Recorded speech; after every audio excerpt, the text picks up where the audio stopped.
របាយការណ៍អភិវឌ្ឍមនុស្សឆ្នាំ2016របស់អង្គការកម្មវិធីអភិវឌ្ឍសហប្រជាជាតិចេញផ្សាយកាលពីម្សិលមិញបានបញ្ជាក់ថាកម្ពុជាមានអត្រាកំណើនខ្ពស់បំផុតនៃសន្ទុះអភិវឌ្ឍមនុស្សក្នុងឆ្នាំ2015បើប្រៀបធៀបកាលពីឆ្នាំ1990កម្ពុជាបានធ្វើឲ្យប្រសើរឡើងលើវិស័យសុខាភិបាលការអប់រំនិងស្តង់ដារនៃការរស់នៅរបស់ប្រជាពលរដ្ឋក៏ប៉ុន្តែបន្តមានបញ្ហាអវិជ្ជមានមួយចំនួន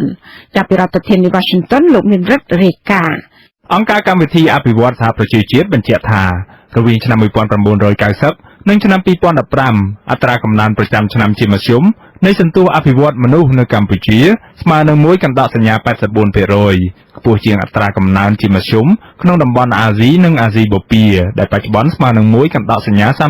35% ជាលទ្ធផលកម្ពុជាក្លាយជាប្រទេសទី7ដែលមានអត្រាកំណើននៃសន្ទុះអភិវឌ្ឍមនុស្សលឿនបំផុតក្នុងសកលលោកយ៉ាងណាក៏ដោយសម្រាប់ឆ្នាំ2015លំដាប់សន្ទុះរបស់ប្រទេសកម្ពុជាឈរនៅលំដាប់ថ្នាក់143ក្នុងចំណោម188ប្រទេសពលគឺនៅទាបជាងប្រទេសជិតខាងរួមមានប្រទេសឡាវទី138និងប្រទេសវៀតណាមទី115ដែលស្ថិតក្នុងក្រុមប្រទេសអភិវឌ្ឍមនុស្សកម្រិតមធ្យមដោយឡែកប្រទេសថៃស្ថិតក្នុងលំដាប់ថ្នាក់ទី87ពលគឺក្នុងចំណោមក្រុមប្រទេសអភិវឌ្ឍមនុស្សកម្រិតខ្ពស់របាយការណ៍សង្កត់ធ្ងន់ថាបើទោះបីជាមានកំណើនគួរឲ្យកត់សម្គាល់បែបនេះក៏ដោយកម្ពុជានៅតែប្រឈមនឹងការលំបាកនានានៃការកាត់បន្ថយភាពក្រីក្រនិងវិសមភាពនៅឡើយហើយថាការអភិវឌ្ឍមនុស្សត្រូវចែកចាយដោយសមធម៌និងត្រូវមានការគិតគូរអំពីស្ត្រីផងដែរសម្រាប់អ្នកវិភាគបញ្ហាសង្គមលោកបណ្ឌិតមាសនេះលោកថ្លែងទទួលស្គាល់ថារបាយការណ៍នេះពិតជាឆ្លុះបញ្ចាំងការពិតនៃការអភិវឌ្ឍមនុស្សនៅកម្ពុជាពីទសវត្សរ៍1990ក្នុងចំណុចទាបបំផុតមកទល់នឹងបច្ចុប្បន្ននេះមែន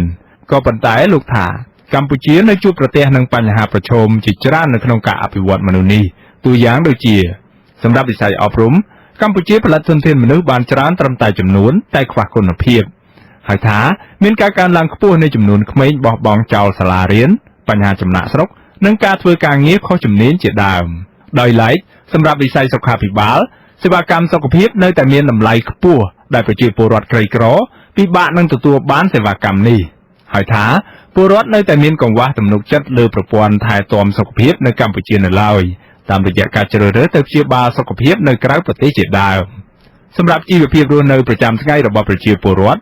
លោកបណ្ឌិតមាននេះបញ្ជាក់ថាពលរដ្ឋនៅតាមតំបន់ជនបទនៅជំពាក់បំណុលខ្ពស់គួរឲ្យព្រួយបារម្ភនៅឡើយកត្តានេះបង្ហាញថាជីវភាពរបស់ពួកគេនៅតាមតំបន់ជនបទកំពុងប្រឈមនឹងការលំបាកក្រៅពីនេះលោកបណ្ឌិតមាននេះក៏បានសង្កត់ធ្ងន់ថាកម្ពុជានៅមានគម្លាតឆ្ងាយរវាងអ្នកមាននិងអ្នកក្របាទបើយើងមើលទៅរឿងនេះគឺយើងនៅខ្វះខាតច្រើនមែនទែនណាព្រោះឥឡូវនេះវាហាក់ដូចជាគម្លាតរវាងអ្នកមានអ្នកក្រមិនបាន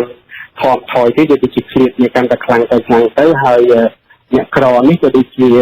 ទោះបីជាថាយើងរស់នៅលើប្រព័ន្ធក្រោមប្រព័ន្ធក្រីក្រយើងបានថយជិត 50% មកឲ្យសល់ត្រឹម19 ឬ 20% ក៏ដោយប៉ុន្តែគឺយើងឃើញថា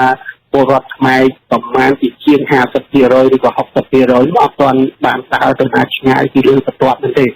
បាននៅខាងលើក្បែរប្រព័ន្ធហ្នឹងប្រព័ន្ធផ្ទៃក្រហ្នឹងបានឡើងផុតពីប្រព័ន្ធប៉ុន្តែមិនទាន់ឡើងទៅឆ្ងាយពីនៅក្បែរអញ្ចឹងអាភាពងាយរងគ្រោះនោះគឺងាយនឹងធ្លាក់មកក្រោមប្រព័ន្ធមន្ត្រីនាំពាក្យគណៈបកកណ្ដាលអំណាចលោកសុកអេសានមិនបានបដិសេធចំពោះបញ្ហាគម្លាតឬអតុល្យភាពរវាងអ្នកក្រនិងអ្នកមាននៅកម្ពុជានោះទេលោកក៏បានថ្លែងទទួលស្គាល់ផងដែរពីបញ្ហាប្រឈមនានាដែលកម្ពុជាកំពុងជួបប្រទះក្នុងកិច្ចការអភិវឌ្ឍមនុស្សរួមមានវិស័យអប់រំនិងវិស័យសុខាភិបាលជាដើមវាមានការគម្លាតគ្នារវាងអ្នកក្រនិងអ្នកមានវាពិតជាមានហើយក្នុងសង្គមណាដូចសង្គមណាវាមិនបានដូចនៅរៀនដៃដែលយើងអភិវឌ្ឍនឹងឲ្យវាស្មើគ្នាទេបើស្មើគ្នាគេថាកុម្មុយនីសទៀតដែរអានឹងចែកគ្នារស់ណាដល់ពេលដែលយើងប្រកាន់នៅរបបប្រជាធិបតេយ្យសេរីភូតាមិនមែនចែកគ្នារស់ទេគឺបច្ចេកគ្នាដើម្បីរស់ប្រឡងតំណែងគ្នាដណ្ដើមគ្នារស់អាហ្នឹងដែលជាចរិតនៃរបបប្រជាធិបតេយ្យសេរីបាទយ៉ាងណាក៏ដោយនាយកប្រចាំប្រទេសកម្ពុជារបស់អង្គការកម្មវិធីអភិវឌ្ឍសហប្រជាជាតិហៅកាត់ថា UNDP លោក Nick Beresford បានអបអរចំពោះកំណើនដែលកម្ពុជាសម្រេចបានប៉ុន្តែលោកថាលោកនឹងបន្តសង្កេតមើលវិធីជាយុទ្ធសាស្ត្រនៅពេលខាងមុខក្នុងការដោះស្រាយការប្រឈមនានាដែលនៅសេសសល់ដែលរារាំងដល់ការអភិវឌ្ឍមនុស្សនៅកម្ពុជាលោកបន្តថាដើម្បីសម្រេចគោលដៅអភិវឌ្ឍប្រកបដោយចីរភាព ចំណុចសំខាន់គឺត្រូវប្រកបថាគ្មានពលរដ្ឋណាម្នាក់នឹងត្រូវបានគេបោះបង់ចោលឡើយលោកបញ្ជាក់យ៉ាងដូចនេះថា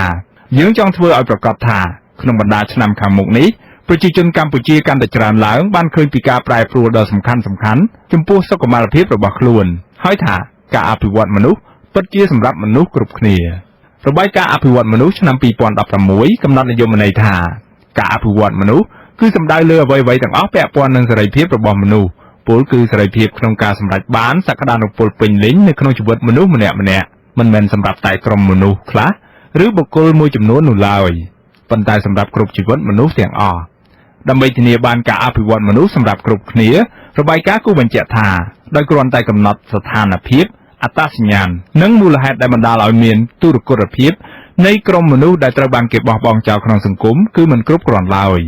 ទស្សនវិជ្ជាសំខាន់ដទៃទៀតនៃការអភិវឌ្ឍមនុស្សដែលរដ្ឋាភិបាលនានាចាំបាច់ត្រូវយកមកគិតគូរជាចម្បងដើម្បីដាក់ចេញនូវគោលនយោបាយយុទ្ធសាស្ត្រអភិវឌ្ឍមនុស្សរួមមានបញ្ហាសិទ្ធិនិងសន្តិសុខមនុស្សសម្លេងនិងស្វ័យភាពបុគ្គលសមត្ថភាពធ្វើការរួមគ្នានិងភាពអាស្រ័យគ្នាទៅវិញទៅមកនៃជំរឿសរបស់បុគ្គលម្នាក់ៗដូចគ្នានេះដែររដ្ឋាភិបាលក៏ត្រូវគិតគូរដោយផ្ដោតលើគុណភាពជាជាងបរិមាណនៃការអភិវឌ្ឍ